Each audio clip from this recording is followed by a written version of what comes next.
Baiklah para penonton sekalian, kita seterusnya ke sesi soal jawab bersama dengan para peserta untuk Ngadau Keamatan Peringkat Daerah Sandakan 2021. Memulakan sesi soal jawab ini, kita tampilkan Tati Chris Krorina Nasri untuk memilih nomor soalan. Dipersilakan.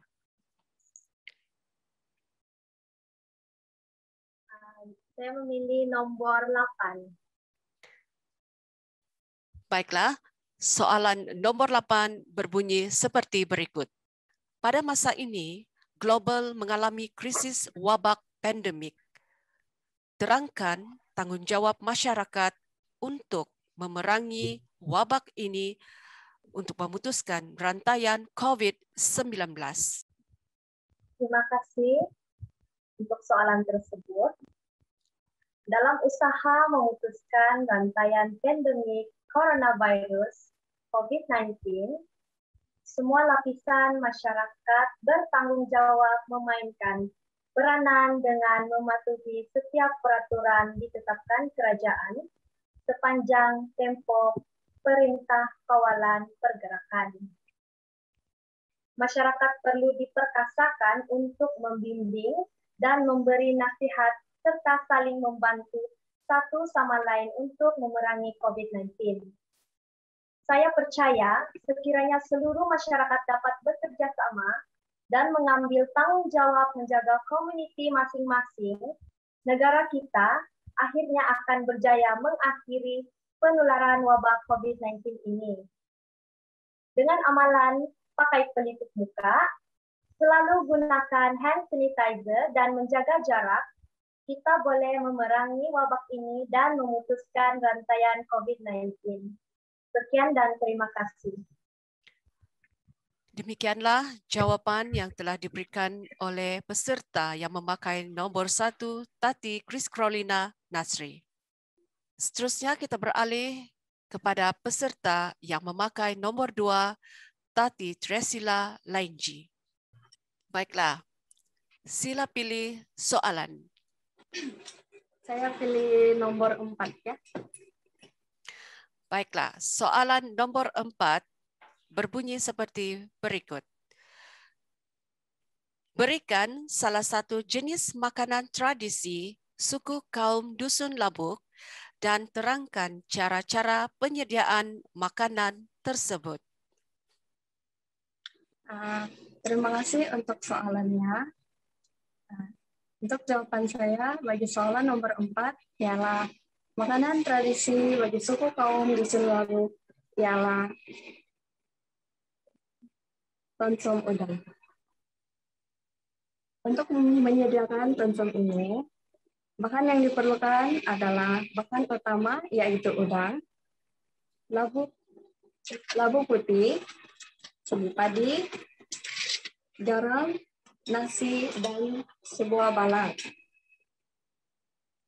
Proses penyediaan tongsom udang ini ialah dengan memulakan udang yang telah dibersihkan. Setelah itu dicampurkan dengan labu putih dan bahan-bahan yang lain seperti cili padi, garam, dan juga nasi. Nasi itu adalah nasi yang telah dimasak dan disejukkan. Sedikit air juga biasanya diletakkan di dalam tongsom udang itu. Setelah bahan itu dicampurkan sehingga sebati, tongsom itu akan dimasukkan di dalam sebuah balang dan dibiarkan selama seminggu sehingga ia siap untuk dimakan. Sekian, terima kasih. Terima kasih kepada Tati Tresila Lainji. Seterusnya kita beralih kepada peserta yang memakai nomor 3, Tati Enviani Jaulis. Sila pilih nomor soalan. Saya memilih soalan nomor 6. Soalan nomor 6 berbunyi seperti berikut. Apakah nama pertandingan unjuk Ngadau Keamatan dan tema sambutan perayaan Keamatan pada tahun 2021? Terima kasih pengacara majlis Kopi Sanangan Tongotuong menjawab kepada persoalan tadi.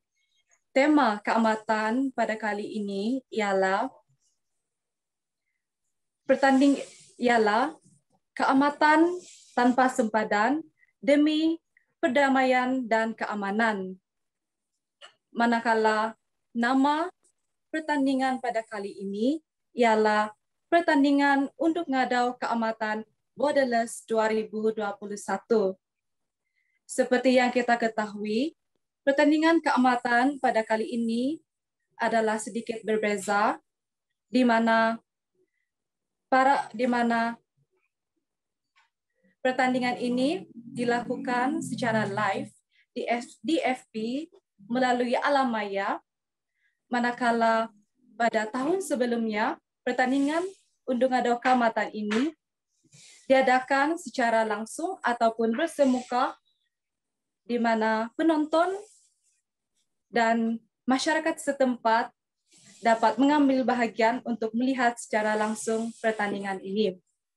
Namun begitu,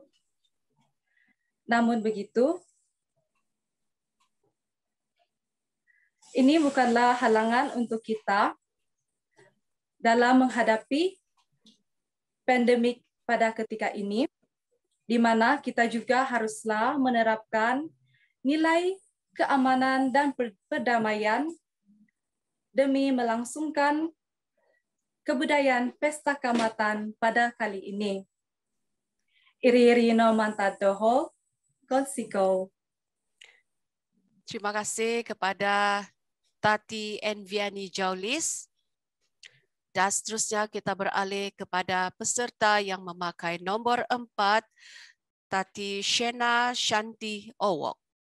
Tati Shena Shanti Owok, sila pilih nomor soalan. Nomor 2. Soalan nomor 2. Terangkan baju tradisi yang Anda peragakan dalam pertandingan Undup Ngadau Keamatan Borderless 2021. Punsikau kuma di MC Om Insan Pokago Kopi Sanangan kuma kasangkat kau Tompinay. Sabung pinakai ko ditibay no punga sabung sinon solo pliwogu. Sabung Om tapi toy tom giti kibarataris tesilda Om Aragang. Om Nagi Kibaru Selindang, Himpogot Golong Om Nogi Simbong, Om Iri-iri no Mantat Dogo, Ponsiko. Demikianlah jawapan yang telah diberikan oleh Tati Shena Shanti Owok. Seterusnya kita beralih kepada peserta yang memakai nombor 5. Dipersilakan Tati Fejelin Jumas.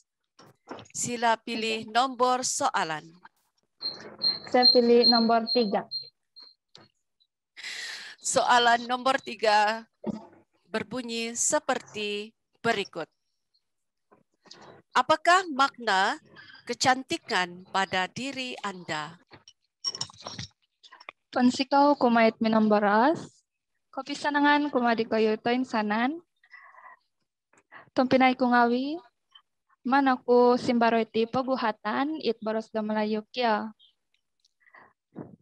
Berbalik kepada soalan yang diberikan kepada saya sebentar tadi, makna kecantikan bagi saya adalah kecantikan seseorang adalah sangat subjektif dan tidak boleh diukur hanya melalui luaran dan fisikal sahaja. Bagi saya, kecantikan seseorang akan lebih terserlah sekiranya beliau mempunyai budi pekerti yang baik, pertuturan dan perlakuan yang sopan, serta perwatakan yang disenangi oleh orang ramai. Saya percaya bahwa kecantikan dalaman adalah lebih penting daripada kesempurnaan fisikal serta parasrupa. Om iri-iri no mantat dohok pensikau. Terima kasih kepada Tati Fejelin Jumas. Seterusnya kita beralih kepada peserta yang memakai nombor 6, Tati Phoenix Lee Meje.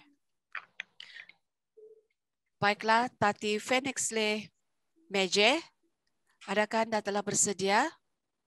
Ya, saya sudah bersedia. Baik, sila pilih nombor soalan. Saya memilih soalan bernomor 7. Soalan nomor 7 berbunyi seperti berikut.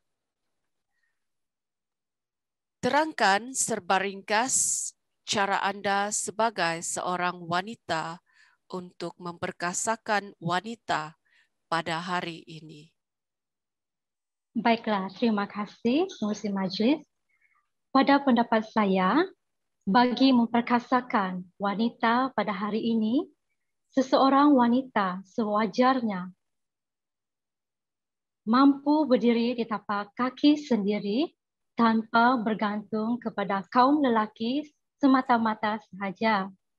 Contohnya, bertekad untuk mencabar diri sendiri untuk menjadi yang lebih terbaik dalam terutamanya dalam aspek ekonomi. Sebagai contoh, wanita tersebut haruslah dapat menjadi pemimpin yang berwibawa, terutamanya dalam dunia pekerjaan maupun dalam bisnes. Seterusnya, wanita juga hendaklah saling mendorong dan menyokong antara satu sama lain tanpa ingin menjatuhkan sesama sendiri. Seterusnya, saya juga berpendapat bahawa wanita haruslah berani untuk bersuara mengenai hak-hak asasi wanita di dalam melalui platform yang betul. Sekian jawapan daripada saya. Terima kasih. Demikianlah jawapan daripada Tati Phoenixle Meje. Seterusnya kita beralih kepada peserta yang memakai nomor 7, Tati Elda Aliu. Sila pilih nombor soalan. 9. Soalan nomor 9 berbunyi seperti berikut. Bahasa ibunda masyarakat etnik Sabah semakin kurang digunakan dalam pertuturan sehari-hari generasi sekarang. Pada pendapat Anda, bagaimana cara mengatasi masalah penguasaan bahasa KDM? Ponsiko kumae mimintangar do soalan tinu. Salam kaamat. Puijinan aku do mimintangar bahasa Malaysia. Jawaban saya supaya bahasa ibunda tidak ditelan zaman, kanak-kanak harus diterapkan daripada kecil, ibu bapa harus menerapkan anak daripada kecil untuk belajar bahasa ibunda. Boleh diterapkan di rumah dalam bahasa seharian, dan juga kalau yang sudah besar, macam diorang tak pandai belajar, boleh hantar pergi tuition untuk bahasa ibunda. Terima kasih. Terima kasih kepada Tati Elda Aliu. Seterusnya kita akan beralih kepada peserta yang memakai nombor 8, Tati Valerina Karen Aldrin. Baiklah, Tati Valerina, sila pilih nombor soalan. Saya pilih nomor 5. Baiklah. Soalan nomor 5 berbunyi seperti berikut. Bagaimana Anda menerapkan nilai kemasyarakatan di Malaysia yang berbilang kaum, bangsa dan agama menerusi perayaan pesta keamatan ini? Ponsiko kumadi minum boros, miki izin aku do mintangar bahasa Melayu, Bo.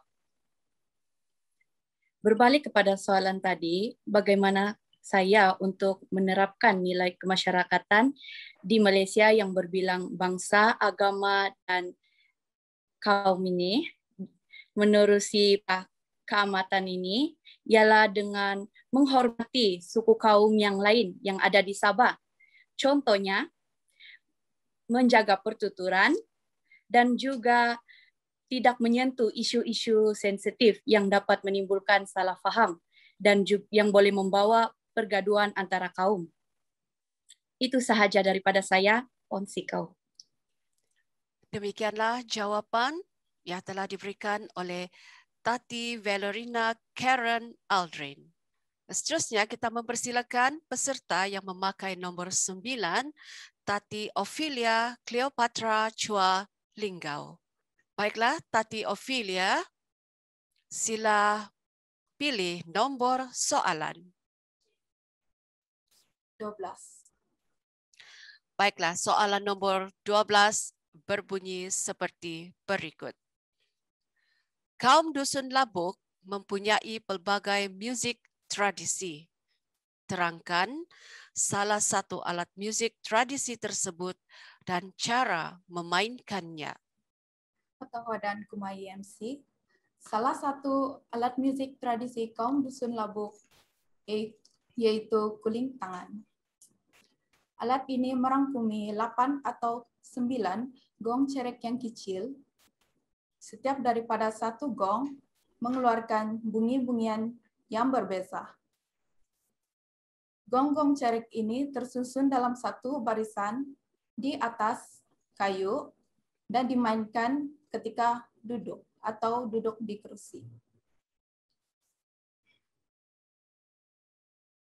Kuling tangan ini dimain di dalam majelis atau perayaan seperti perayaan keamatan dan keagamaan diiringi dengan gong-gong tradisional. Sekian dan terima kasih. Demikianlah jawapan yang telah diberikan oleh Tati Ophelia Cleopatra Chua Linggau. Seterusnya, kita tampilkan peserta yang memakai nombor 10, Tati Ariana Jane Edmund. Baiklah, Tati Ariana Jane Edmund, sila pilih nombor soalan. Saya memilih nomor 1. Baiklah, soalan berbunyi seperti berikut. Berikan salah satu destinasi pelancongan yang menarik di daerah Sandakan dan terangkan apakah tarikan di tempat tersebut. Ponsiko kuma I minomboros, pogulunopo, kopi sanangan kuma toin sanan.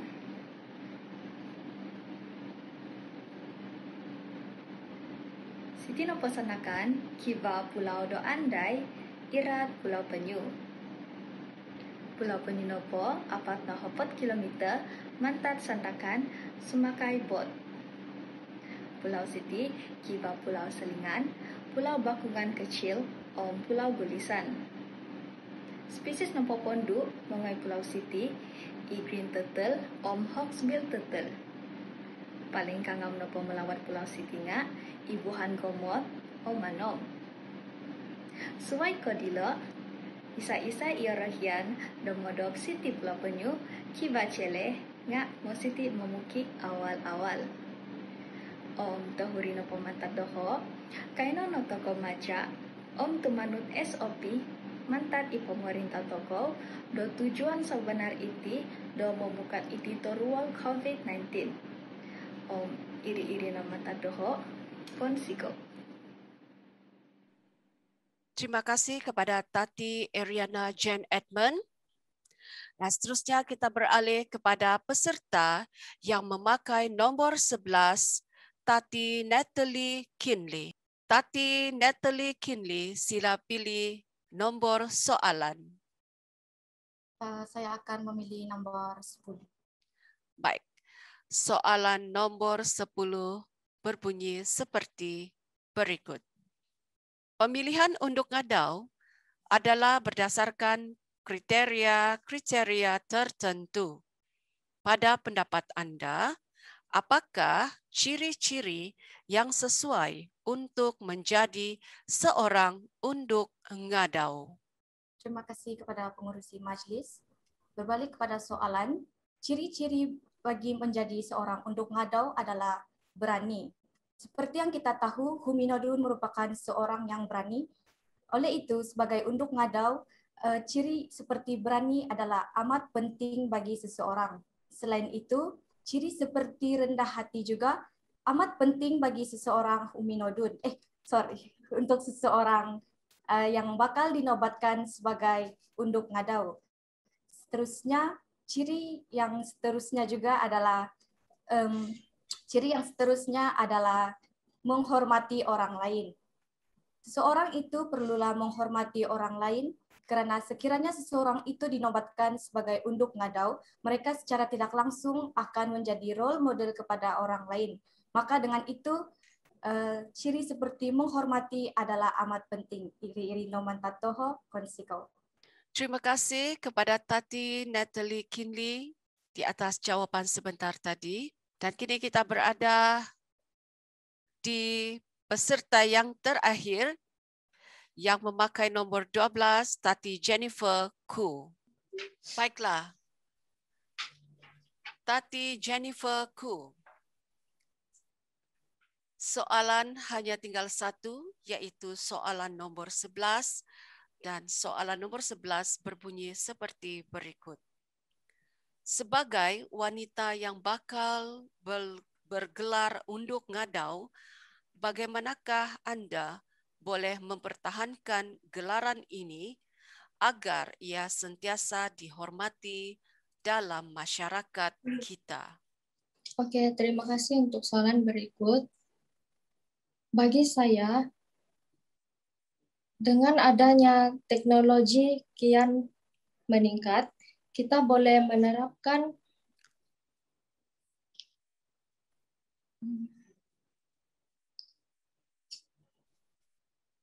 meningkatkan semangat KDMR dengan melalui media massa seperti Facebook, Twitter, dan lain-lainnya dengan mengenalkan mereka adat istiadat KDMR serta berbagai lagi. Sekian, terima kasih. Terima kasih kepada Tati Jennifer Khoo.